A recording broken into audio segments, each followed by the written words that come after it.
Welcome back to the Greens and Scenes podcast. This is episode number 8 on YouTube. When you told me that, I was very surprised. I feel like that's a lot of episodes.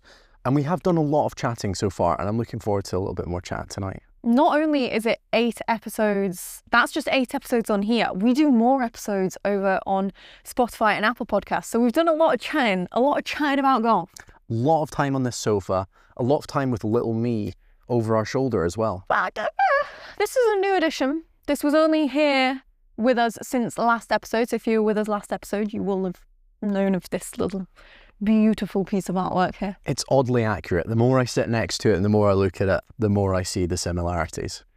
Yeah, we might need to invest in some slightly better artwork. But I like this as the starting point, and I think this is a good bit to build upon for the podcast studio. We just need one of you next to it. That would be so funny. That would be hilarious. Anyways, happy weekend. You're going to be you could be listening to it on any day, to be honest. But when this goes out, it is going to be a lovely Sunday morning. Hopefully nice and sunny. Everyone's golfing. You're going to be sat there with a little cup of tea. Hopefully you've just broken your handicap in the Saturday medal. Hopefully you've won the Saturday medal. You've blown away the competition. You're riding high into April, the beginning of the golf season. And you're starting 2025 strong with a good score this weekend. Do people have Saturday medals? Is that common? Saturday medals are very common, I would say. Really? I always thought it was more Sunday. My golf club was always Sunday. At my golf club, we always did, it was like second and fourth Sunday and then like first and third Saturday. So it like alternated each week. So it was some Saturdays and some Sundays. And then the odd weekend, you would get a Saturday and a Sunday. So that was a very special weekend, but maybe not for my club this weekend, but there might be a medal soon. Let us know if you have your medals on Saturdays or Sundays. We unfortunately have medals on weekdays when I'm at work, so I haven't been playing in too many medals yet, but maybe sometime soon. I think that actually the club that I'm a member at here in St Andrews, we do have some like alternate day medals. I always find it a little bit odd though, if you play in like the Saturday or Sunday alternate day, but you're in the same competition as the people playing on like a Tuesday or a Wednesday or whatever day like the midweek competition is, because you could have two completely polar opposite days. Often in St Andrews as well, you get like one really stormy day followed by like a really sunny day the next day. So I'm not sure how that would work in like a medal context, but yeah, that's interesting. I feel like you have to have two. There's just not a way to like please everyone, is there? Because ideally you need 2 separate competitions so that if you're having it on 2 separate days, the tournaments don't like have 2 separate sets of weather. Yeah. But then the alternate days for the people that are working in the week, and it's just trying to be inclusive. And yeah, it's a bit like the Dunhill, because they play the old course, but they play it like 3 different days, and I've seen it play like particularly difficult one day, and then the previous day and the following day of it are like flat cam, sunny weather, and like the scoring difference is just so big. Yeah, I was speaking to somebody literally 2 days ago about like being a golf club secretary, and how being a golf club secretary is one of the best jobs in the world, but it's also one of the hardest because you just cannot please everybody. And I'm the exact proof there of not being able to please anybody, saying like, oh, you do want alternate days, but you also don't, and da. Anyways, let us know your thoughts. Let us know if you had a medal this weekend and if you won it. And if you won it, congrats. Tell us and we'll give you the little clappy emojis. Absolutely, we will. I like that when we sat down, you got very Yorkshire about this. This wasn't on camera. We sat down and Cam takes a little sip and he goes, "That's bloody lovely. That's all right. It was a good Yorkshire impression." It was. I've spent enough time around you, my co-host, to know what the standard appropriate reaction is to a nice cup of juice. Cup of juice. It's not. I'm not even that Yorkshire though. People don't guess my accent. I think in episode 1 we got to a few of the phrases and a few of the words that you say in a particularly Yorkshire accent, and we got to a few of the words that I say particularly Scottish, because you definitely sound Scottish sometimes with some words, and then other words you sound very, very Yorkshire. You're starting to see how we've got up to multiple podcast episodes because we just chat about many old topics. Let's move on to a topic to do with golf. We are getting to the start of the season again. I feel like we've been saying that for a few weeks now, but that's what happens when you do 2 podcasts a week, is that you're just talking and talking. But we're getting onto the season. It's getting exciting. It is. I saw somewhere the other day, it's like 2 weeks until the Masters, which is very, very exciting. That is exciting. You want to know what? You want to know what's not exciting, actually? What's not exciting? And this is something that I think we will talk about a little bit more, potentially in its own podcast episode, because I want to fact check everything if we are going to talk about this. But it's really sad because we're coming into the start of the season. Golf's picking up again, but actually quite a lot of golf clubs in the UK, primarily in Scotland, are shutting. When I say a lot, like there's been multiple, like a handful of clubs that in 2025 or like late 2024 announced that they were closing, specifically some Scottish ones. I work for a golf media company and we have like a golf manager publication, and so we post a lot of stories on there. And I've just been noticing that coming up more and more recently, which is just making me sad. Yeah, I read an article today. There was one of the public courses, Caird Park in Dundee. It shuts, I think, at like the start of April or the end of April. So it's very, very soon. And it's sad to see like some really nice courses, potentially, if they're getting shut down, they're maybe not being used as much by the public as they maybe should be. But it's sad to see golf courses closed down. In my opinion, it's the best use of land in the world, is having a golf course. It's an odd one because at the same time as we're having announcements of golf clubs shutting down, golf participation is actually really, really strong in the UK. So it's a bit of an odd one. Yeah, it's just you see so many flip sides of golf in that some places, especially, you know, you look at like, for example, Dundee, very close to us, potentially there's just not the appetite for golf at the moment, or the economic climate is just not such that it can sustain a golf course for the public. Whereas you look at like St Andrews, and we were trying to get a tee time this weekend, couldn't get a tee time on 7 golf courses, and it's like St Andrews is calling out for like another golf course. There's such a split depending on where in Scotland you're based, and like the appetite for golf is just very, very different. Yeah, we'll maybe talk a little bit more. We might do an audio podcast on some of the golf courses that are closing and just kind of like the landscape there. Like I say, I want to make sure we're fact checking everything there. Coming on to a slightly more positive topic, you want to know what's also proof that we've done a lot of podcasts now, that you're getting used to this, is you segued really nicely into the topic that we were going to be talking about today. Oddly enough, that was completely accidental. Really? I could try and play it off that was on purpose. I thought you were meaning to do that. I thought that was very intentional, bringing it back to St Andrews and the fact that we didn't get tee times this weekend. Interesting. We can edit this out. I will accept that I am now a professional podcaster and that I can segue into new topics of conversation. I will take the medal. It's the only medal I'm winning this week because I'm not playing a golf medal because I couldn't get a tee time. And that is very sad and unfortunate. So, okay. Last week, the last podcast that we did, it was a very long podcast. Best believe it took a long time to film. It took an even longer time to edit. So anybody who's watched that one, thank you very much. Anyone that commented, thank you very much. Really appreciated that. We wanted to put together a video that was all the golf courses in St Andrews, all 10 of them.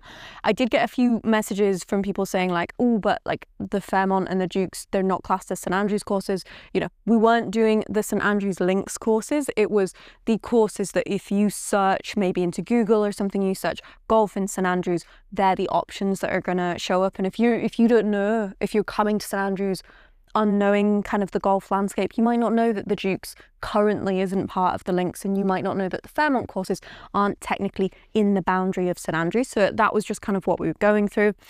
But you looked like you had a point you wanted to make there. No, I'm just waiting. I'm trying to anticipate what you're going to say next. You know what you're going to... Okay. Cam's not sure. Cam knows the topic of this podcast, but he doesn't know. That's okay. That's fine. We just wanted to talk a little bit about what we actually get living in St Andrews, because when we're looking up the green fees of the different courses, you know, we had to search them up. We didn't know what they were really.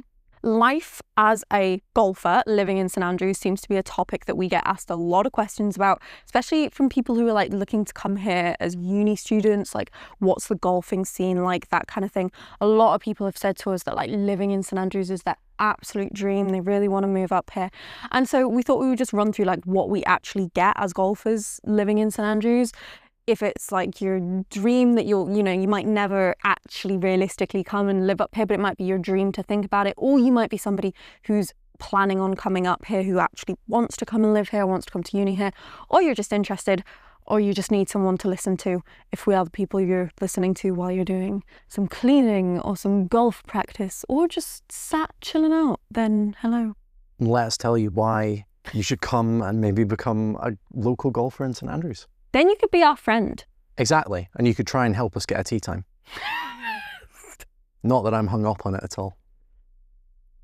So, it also comes at a very good time because we have just renewed our links tickets as well. We have, yeah. So do we want to just jump in straight away with how much money we pay for the 7 golf courses? Sure. We didn't choose this amount of money, right? Like, I'm not complaining at all. Zero complaints. Zero complaints. I do think I don't know.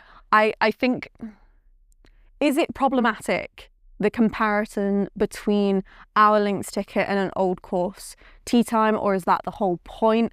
I don't know. I always feel bad when I tell people the number, basically. So from my understanding, since we've moved here, yes, roughly the tee time cost for one visiting golfer on the old course is roughly how much we pay per year.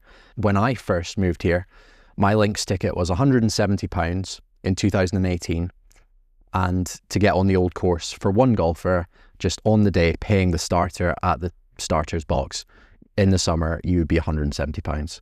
And since then, it's gone up to, I think, what did we pay this year? That's gone up a lot. Yes. I didn't think the green fee for the old course was that low. And are you 100% sure? 100% sure, yeah. Gosh. Because it used to be that the student links ticket was cheaper than a resident links ticket, and then they got brought in line. I think so, yeah. Or maybe that was because I came to uni a year before you. Maybe it was different in my year, and then they got brought in line. It might have been different just for you because you were a year earlier. But now I think we're in the high 300s. I'm going to get this up on my bank details just to confirm.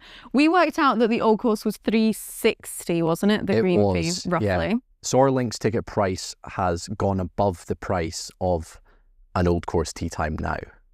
Which I think is more than fair. I think so. I think we get a very, very good deal. Yes. I've gone into my overdraft. Yeah. That's good. Anyway, so how have I gone into my overdraft? I will fix this when we come off the podcast. So £386 is what you pay for your links ticket. I think that's good value. And I say that because it's not like a standard club membership in that you have lots of competitions, that kind of thing. What you have to remember is if you want to join a golf club in St Andrews, you got to pay for your links ticket, and you also got to pay a membership to a golf club. Yeah. Really, the only thing that links ticket gets, I say the only thing, what it gets you access to is golf only, no competitions. It's golf only on the 7 courses in St Andrews. You still have to enter the ballot for the old course. You can still be unsuccessful like we are. Probably the majority of the time, if not towards 75% of the time, we're probably unsuccessful. But I mean, for that amount of money, plus your cost of a club membership, yes, of which you would need to join a waiting list because I think all of the golf clubs in St Andrews are full. I think we just need to really clarify the distinction here, because that makes sense for me listening to what you're saying, but the actual way that it all works out, it is confusing. It's very confusing. So your links ticket, one thing that you pay for your links ticket, you get access to 7 courses in St Andrews. If you pay that full one that we both have, you can do a reduced one. So you could have a ticket that doesn't give you access to the old course and the castle course. That's a little bit cheaper. Or you can get one that's like just for Strath Tyrone and the Balgrove. That's really cheap. You could get a 5-day one. Yeah, so many different options. There's a lot of variety there. But that links ticket is basically the thing that you scan when you go up to the starters box and they say, cool, off you go. The thing about the links ticket is that you have to live within the boundary of St Andrews, and the boundary is quite strict. The boundary of the links ticket is based on the 1989 election, which households could vote for the local councillor. So living Just because you think you might live in St Andrews, you might not actually be in the bounds for a links ticket. We live right in the middle of town, so we're fine, but it is very strict, that boundary. And you do not have to live in St Andrews to get a links ticket. You could join a waiting list. That would take a very, very long time. It's like, I don't know, they don't actually set a date on it, but I believe it's about 10 to 15 years, the waiting list. That's the numbers I've been told. And the interesting thing about the waiting list this year is it didn't move. So nobody that was on the waiting list moved up a position. So if you were number 10 in the waiting list last year, you're still unfortunately number 10 in the waiting list this year. And it kind of depends on who gives up their links ticket or things like that. And if you lose your links ticket, then people will move off the waiting list, but no one moved up the waiting list this year. So it was a bit of a shame for people on the list. Yeah. And there are different categories that you can get. You could be kind of like a Fife resident or like a international resident, All in all, it's very hard to get that links ticket because there's such a small area of St Andrews that you can get in. Houses are difficult, flats are difficult. When we applied for this flat, I think we were about one of 60, 70 applicants trying to get this one flat because there's like a housing crisis for students and all sorts. It's very, if you're a student of St Andrews, you get your links ticket easy. You get a student one. That's probably the easiest way to get a links ticket is by being a St Andrews student. Be smart and get accepted to the university. Yeah. But what Cam was saying about the golf clubs, so once you have your links ticket, you can decide you want to go and play a golf course, book your tee time in one of those 7 courses, depends which one it is, off you're fine. Being a member of a golf club obviously means that you might have a clubhouse that you can go into because we don't really have that here unless you are a member of one of the local clubs.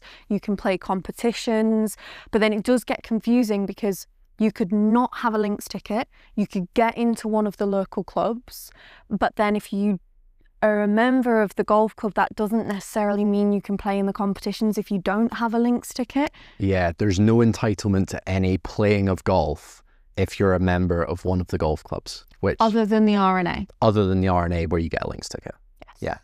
It is confusing. Hopefully that has helped with some confusion. But so there will be people that live in St Andrews that have a links ticket that are not a member of a club. Like Cam said, a lot of them are on waiting lists. I was very lucky that I joined my club, the St Rule Club, as a student member, which was a lot easier to get into. You're a member of the new club. Yeah, which I joined as a student and then rejoined after I graduated as well. So kind of didn't have to live on the waiting list too long and just got straight in really, which was a big bonus because I think there's talks that it's now kind of in the number of years, like kind of 2-3 years before you can get into the new club. So it is very, very difficult even once you've got a links ticket to actually go out and play some competitive golf. Yeah. And so it's kind of like if you move to St Andrews and you get your links ticket and you know people that you can go and play golf with, it's fine. But it can be a little bit difficult. I know a lot of people that live in the town that have memberships at courses just outside of the town.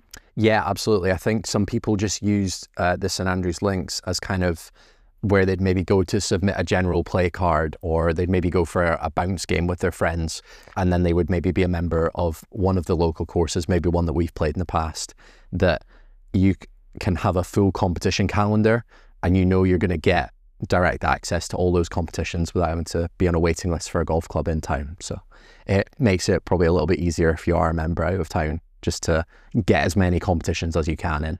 Yeah. So I mean, overall, like, we're very lucky in the scenario that we're in, that we both have links tickets and we both have memberships in town, which we're very, very, very grateful for. It doesn't automatically mean that we get straight on to the golf courses. Like I said, we tried to book a tee time for Saturday morning and there just weren't any available. They'd all been booked up. It is a really easy process to book the majority of courses. You can just book them online. You just click a button and book them.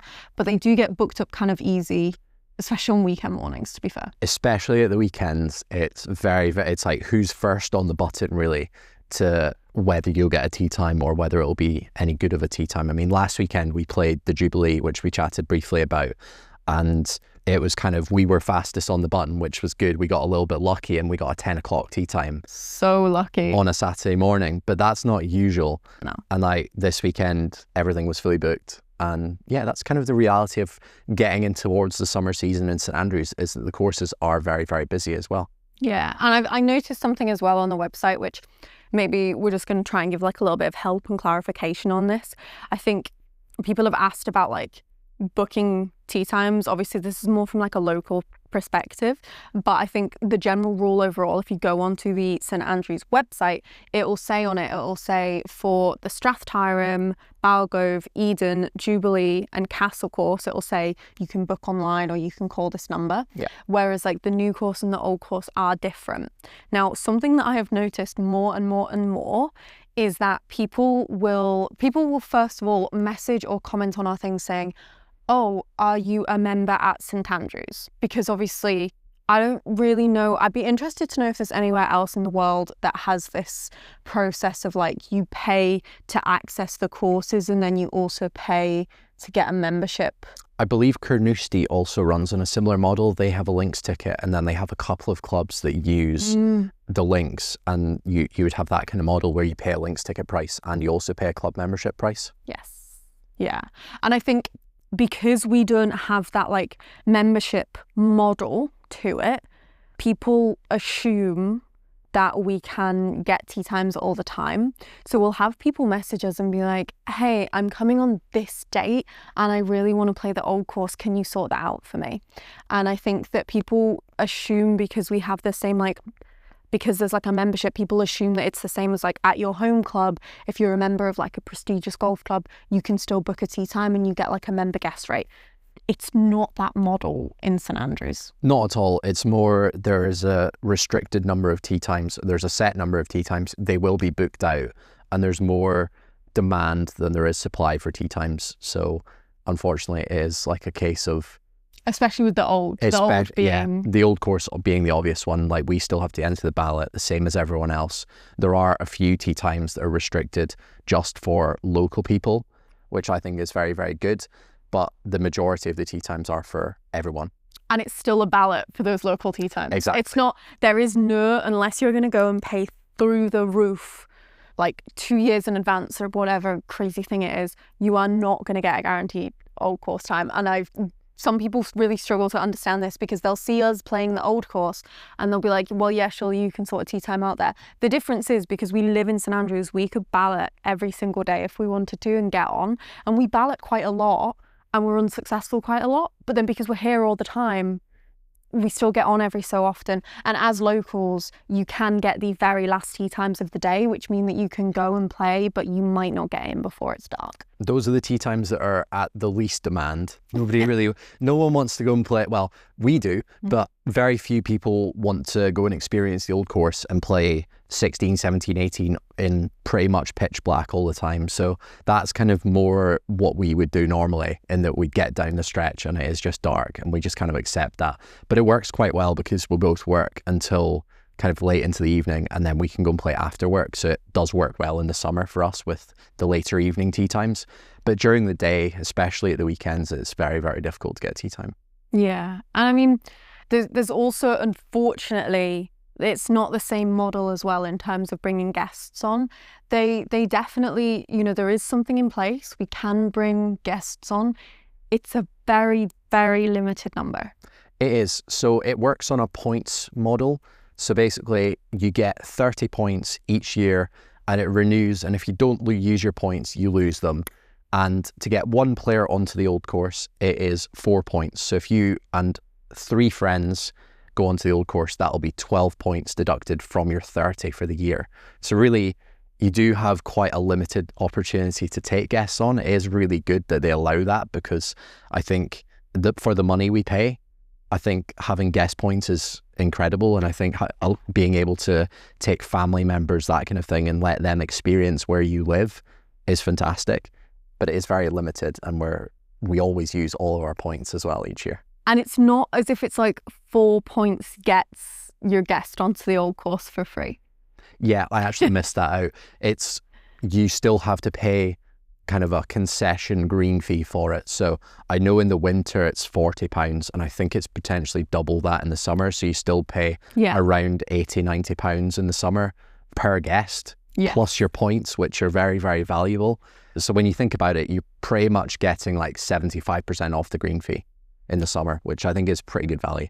It is very good value. But like I said, if you used all your points on getting people on the old course, you could do 7 people onto the old course. And then as you go through the other courses, it's less and less points. So I think the Castle course is maybe 3 points. I think the New and the Jubilee is also 3. And then it's maybe like 2 points for the Eden. I think it's 2 for Eden and then one for both Strath and Balgove. The Strath might be 2 and then the Balgove. Potentially. Yeah, but they're kind of banded depending on like how big the golf course is. So I know that Castle, New and Jube are all the same number of points, which I think is good. Not quite as much as the old course. So you could have more guests basically playing the less famous golf courses. Yeah. Which makes sense. And it's basically, it's enough so that your close family and friends, like you say, can come up and maybe play around a year. It's not like a lot of golf clubs, when you join as a member, you get kind of like unlimited guest fees, or you get enough guest fees that it feels kind of unlimited, because we're not technically members. You know, it's an interesting model, and I feel really bad every time somebody asks me, and it's obviously in such high demand to get out onto the old course and some of the other courses as well here, that the links can't give endless opportunities to links ticket holders because there's too much demand already. Because the reality is, say for example we got 60 points a year, it would just increase the demand for those local ballot times, which would just result in like the actual links ticket holders getting less and less of the local tee times, because it would be 1 local golfer and 3 visitors. I think it works. It's a nice balance. It gives you enough points that you can get close family and a couple of friends on each year, and maybe take somebody who hasn't played the Castle course or something like that out onto the Castle or the New or the Jubilee, and some of the smaller courses as well. You know, you can take a few guests out there and then on the old course and use up your 30 points. And I think it's a nice number. It's a round number that works. I honestly think for the amount that we pay for our links ticket, it is fantastic that we even get points. We even get like some level of concessions. You just kind of got to plan them out, you know, like every year I start the year and I know exactly who I'm allocating what points to. And so then when people are like asking, you know, can I take them on and can I help with the green fee at all? It's really difficult for us to do. So we're not being horrible and mean and that happens. It's just, we're very, very limited with it. But I think overall it's kind of like, if you are a local living in St Andrews, like, we have an unbelievable deal. We're so lucky for what we have. It can feel a little bit tough not being able to bring loads of people on, but I think there's very valid reasons for not making it kind of, you know, super over the top with what you're allowed to bring. I think it's a shame because it isn't as accessible for non-locals, but as locals living in St Andrews, like, golf-wise, you're living the dream. The thing is, I think it's not accessible for a large portion of the year, but actually in the winter, I think we've maybe spoken about this before, in the winter, if you are willing to play off the winter mats, it is actually quite accessible and the green fees aren't as high as they would be in the middle of summer. You know, the courses have free tee time. The old course has free tee times, probably between November and February, that people could just pitch up and just go and play. And like if the weather's not looking particularly great, the tee sheet's usually not full. So that's a little kind of hack that most people don't know about. Yeah, because actually we've said this before when we've had people, the majority of people are very, very nice, but we have had people before get a little bit, I don't want to say angry, but just get a little bit funny when we say that we can't really help with getting people onto the old course. Because the other thing to bear in mind is that as links ticket holders, you know, there have been people, not us, but there have been people who have had their links ticket taken away under suspicion of kind of like selling tee times or like falsely using links ticket slots to get people onto the old course. We're not allowed to do that. So if people are randomly messaging us that we do not know, like, we are not allowed to use our links ticket privileges to get you onto the old course. Yeah. And so when people completely randomly that we do not know message us and ask if we can do that, and then we explain, no, I'm really like, we can't do that, and they get a little bit angry at us, a little bit odd, and they start saying, you know, I've had people before get really funny with me and kind of be like, it's my live stream and you're taking that away from me, you're taking this opportunity away from me to like live my live stream. And we've said before, if it's your live stream, you could go in November, December, you could get a tee time and it wouldn't be that expensive. Yeah, you either do that option, or if it's your live stream, the harsh reality is there's 60 companies out there, authorised providers, that do sell guaranteed old course tee times. That's true. And yes, it's at a price, but if that's something that you really, really want to do, it's a guaranteed tee time, and they do an amazing job at packaging up other fantastic, fantastic golf courses, package it up with a lovely hotel and make a really, really nice trip out of it, a once in a lifetime experience for you and your friends. That's like probably the most guaranteed way possible of playing the old course. Yeah, because even if we could use our links ticket privileges to get random people that we don't know onto the old course, even if we could do that without the risk of losing our links tickets, we still couldn't, because we still got to ballot and we still don't get a guaranteed tee time. So if you're ever approaching somebody who lives in St Andrews and they tell you that they can't help you because they don't know you or they don't have points or whatever, don't get angry at us, because we're just doing our best and we want to keep our links ticket. And you can get on in the off season. Absolutely. I would say that's like the number one hack for like being able to play at St Andrews, is if you can play in lower shoulder season, you've got a much higher chance of getting through the ballot, or you've got a much higher chance of getting through the singles queue, anything like that on the old course. That's really the main ways I would go about getting onto the old course, yeah, if I didn't live here myself. Yeah, I think just like living here has been just like the most incredible experience. I mean, technically anybody could pack up their stuff and just move to St Andrews. Like, it's not, you know, it is difficult. Like, there aren't that many flats and things like that. But, you know, people move here all the time. Like, we meet new people that have moved here all the time. It's a wonderful, wonderful place. It's such a nice area for golfers. You get some incredible access to the golf courses. Yes, it gets busy at peak times. Doesn't every golf club? Like, if you're pitching up to even your local course at peak time on a Saturday and Sunday, you can't be too disappointed if you don't get a tee time, because it's busy. That's a universal thing in golf. It's almost more of a compliment to the courses that they're busy, because they are just that good that so many people want to come and play them, so they're in demand, which I guess just like improves the attraction. Like, I want to go and play them more because everyone wants to play them. Yeah, this is true. This is very true. But I would say, as locals living in St Andrews, we're incredibly grateful for what we have. We might not always live here, so we'll probably always live here. If we can, we will. If we can, we will. It's so expensive, hence the reason that I have in fact gone into my overdraft. Mother, if you're listening to this, don't panic. Don't panic. It's okay. We'll source it out. It's okay. But, you know, it's an expensive place, but you get some absolutely like incredible opportunities and access, and like the old course reverse that I'm going to be playing soon, next weekend. A week on Saturday. Ooh. That's very exciting. That is exciting. Got to say, I'm quite jealous of that. The closer it gets to it, the more I'm like, I wish I'd got through that. That's another event for like links ticket holders. So another kind of like benefit of when cool events and stuff get put on in St Andrews.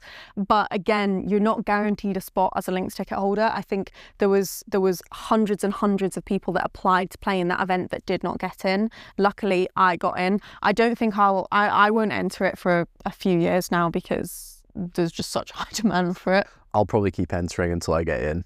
Which is fair. Might be a few years. Which is fair. That's fine. That's fine. Anyway, let us know if you have any questions. Hopefully this has answered a few people's questions. We kind of just get questions. This wasn't us trying to flex about like, oh my goodness, we live in St Andrews and we get all of this.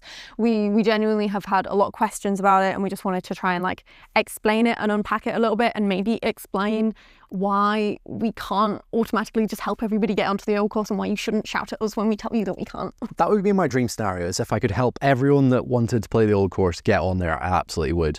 But the unfortunate reality is that it's tough even for us as links ticket holders, members, to actually get a tee time on there. And so getting guests on as well is just incredibly difficult. However, overall, very thankful to be living in St Andrews. Absolutely. Hopefully for a long time to come. Not sure my bank account agrees with that. I don't know how I've got into my overdraft. Anyway, hit that subscribe button, please. Get us out of the overdraft. Listen to more of our podcasts. Give us a little like. Give us a little like, and then YouTube will suggest this to a few other people. If you just comment, put a little comment, put a little like, YouTube is going to suggest this, or whatever podcast platform you're listening to. It'll suggest this. More people will see it. We'll get a little bit more money in AdSense, and maybe then I won't be in my overdraft. That would be lovely. That would be lovely. Thank you guys for listening. Hit that subscribe button, and we will see you in another episode.